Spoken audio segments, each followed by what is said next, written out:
administrative cases ng civil service ang igwalang sinda. And ito, nagko-cover ito sa gabos na administrative acts na pwedeng ikumitir sa sarong public official. Opo. Attorney Consial, pakidukar, duman sa anti-bastos law, expressly provided ba duman na dapat ang mga maestro, staff, and administrator day magkaiguning illicit amorous relationship sa indang mga estudyantes? Over?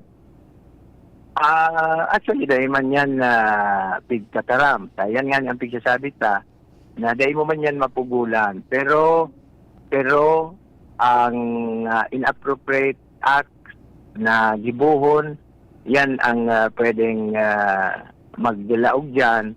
And siyempre sa civil service law, kasarabay tabi yan. And especially kung ang sarong individual igwang agom. So, pwede man tabi yung baga, Sir Pio, na kung parehas ka mong soltero, maski pa ang edad nindo, ang agwat nindo, halauwigo na maray, baku yung bawal sa irarom kang batas. Dahil sabi na nga na ang pagkamuot, dahil mo man yan pwedeng i-penalize. Kung ikamamuot, dahil yan pwedeng i-penalize. But if it is not within the bounds of the moral standards required of every public official, yan ang problema. Okay. So, pagkatapos kang report, what comes next, tabi? Matapos na nindo yan? Depende na tabi sa mayor kung ano ang sa iyang magiging aksyon, manungod sa tuyang report. Dahil kami, recommendatory man sa natabi. Iyo po. Ang alkalde po, iyo ang Board of Trustees, Board of Regents President tabi dyan? Iyo tabi, siya tabi ang chairman kang Board of Trustees. At the same time, ang posisyon tabi yan dyan sa eskwelahan is under his supervision. Dahil considered as economic enterprise ang DCOMC, so ang head of office or head of agency ang mayor tabi. Opo. And in fact, napag-ururunan ni man tabi duman na i-review ang provision kang charter kang DCOMC insofar as the term of office kang administrator or president.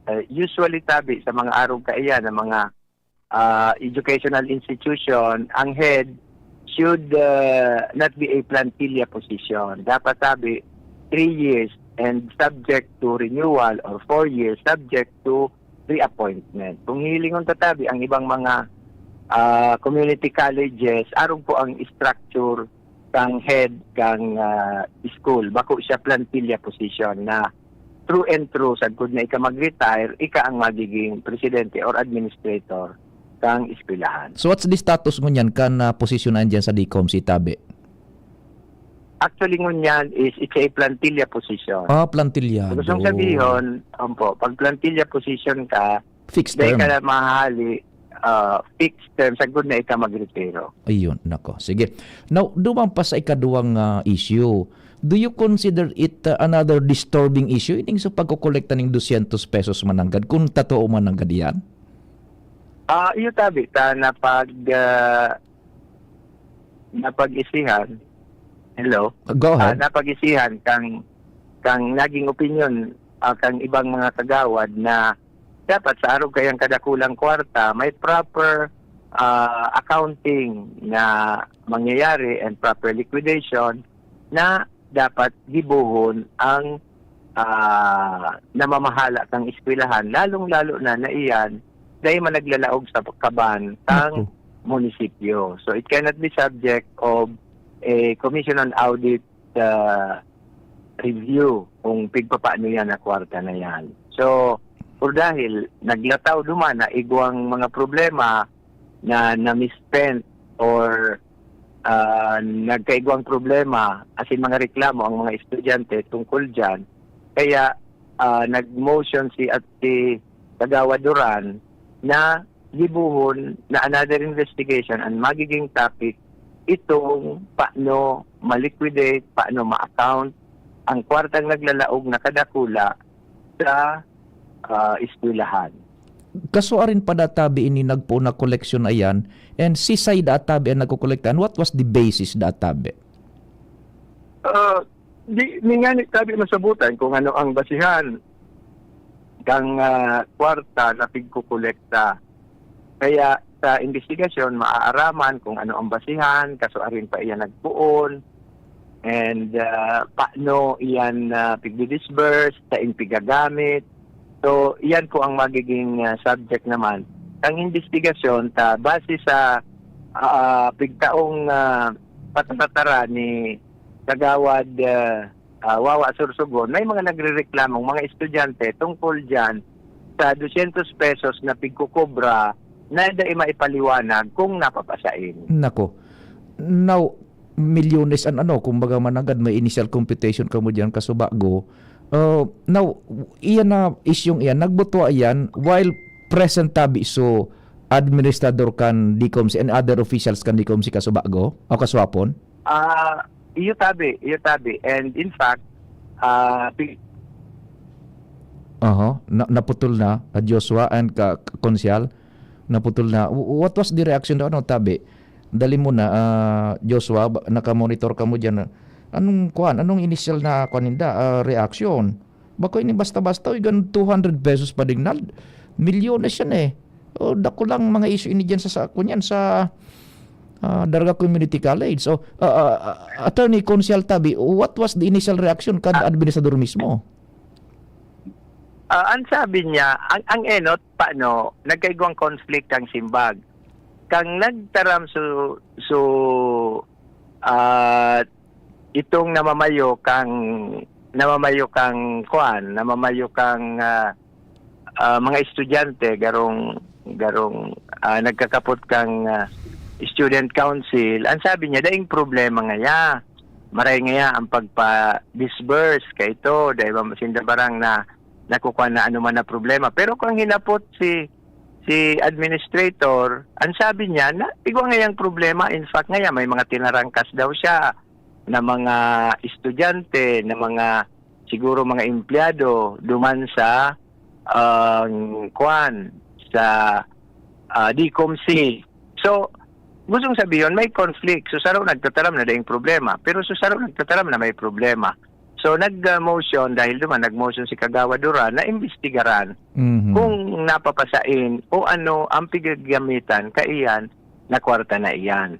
Ang basihan pa ano kaiyan, Sir Pio, may mga nagpapara-message sa tuya tungkol dyan sa kwartang yan. So, tigluwas ko iyan. Nagsasabi baga siya na character assassination.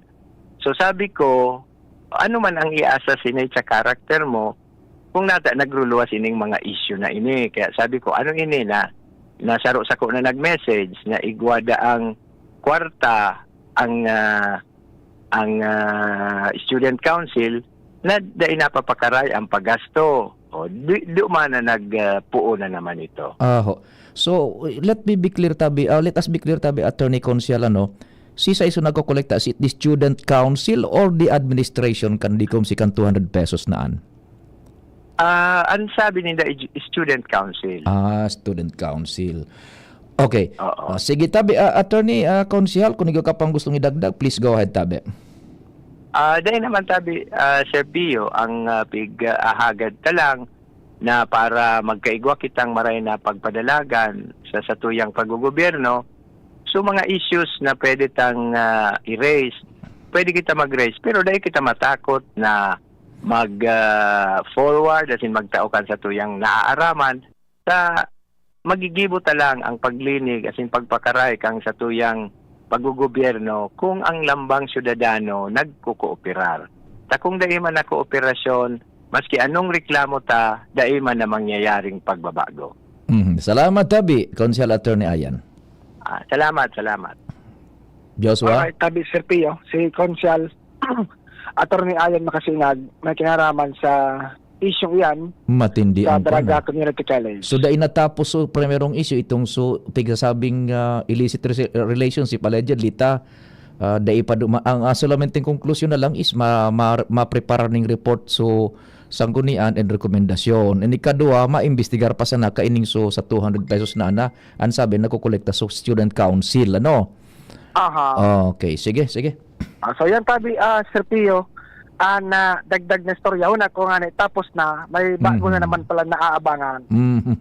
Sige. Yan, Sir Pio, Josh Fabino, DCGB. Salamat, Joshua. Padingnal, I'm in a quandary. Si Pading Jomar ba? Sige, si Pading Jomar, ipasok na natin and habol mo na lang tabi, Padingnal. Ano? Pading Jomar, go ahead man tabi, Pading Jomar. Salamat Pading Pio, maray na hapon sa mga paraan tabay. Padagos ang pinagigibong pagpreparar kang City Disaster Risk Reduction Management Office kan Tabaco sa mga aksyon ninda sa posibleng mga kalamidad na mag-abot sa tuyang lokalidad. Ini ang naging kasimbagan ni Guillermo Lato, pamayok kang Sida Remo, matapos na sa regular na sesyon kan Sanggunian Panglungsod kan Tabaco. Inapot ni City Councilor Nestor San Pablo an pamayokan si Remo kung ano an mga preparasyon nindo ngunya na maaboton ang taguran. Sinabi ni Mulato na preparado sinda, Oho. although dai pa talaga ninda nasasaturate ang gabos dahil lang taigwasinda na proyekto o programa na pinag-apod na Project Uragon. Project Uragon. Igun mo an. Sige. Ang Uragon pa de, alat ko na, tay gilid ta ang bihikulo. Madali sana ta, uni na kita sa matrapiko na lugar. Ang Uragon, Project Uragon, kan CDRRM Tabaco, iyo ang on-site risk assessment and geographical oversight for networking. Yun. In other words, Oragon. Acronym. Acronym iyan. Ang sistema na kay ni, sigun kay Mulato, iisininda ang mga tao, record ninda, duman sa indang database, kung saan pa de, pag may kalamidad, ang gigibo na sa naninda, itong lugar ngaya duman, ngaya barahaon ito, mapindot duman sa nakang sa mapa, maluwas na duman kung pirang tabo niya ang duman, taka kung ano yan, may mga bados, may may PWD, may gurang, nga ni maaraman tulos kan CDRRM mo kung paano ang sistema kan pag-rescue ninda sa mga ini. May database palaan. Ikakagnin dito sa database. Ang natapos ng ninda sa pag-kolektakan mga datos, iyo ang gabos na mga barangay sa Isla kan San Miguel, asin sa presente, anio na sindarig di sa costales na barangay sa mainland kan Tabaco.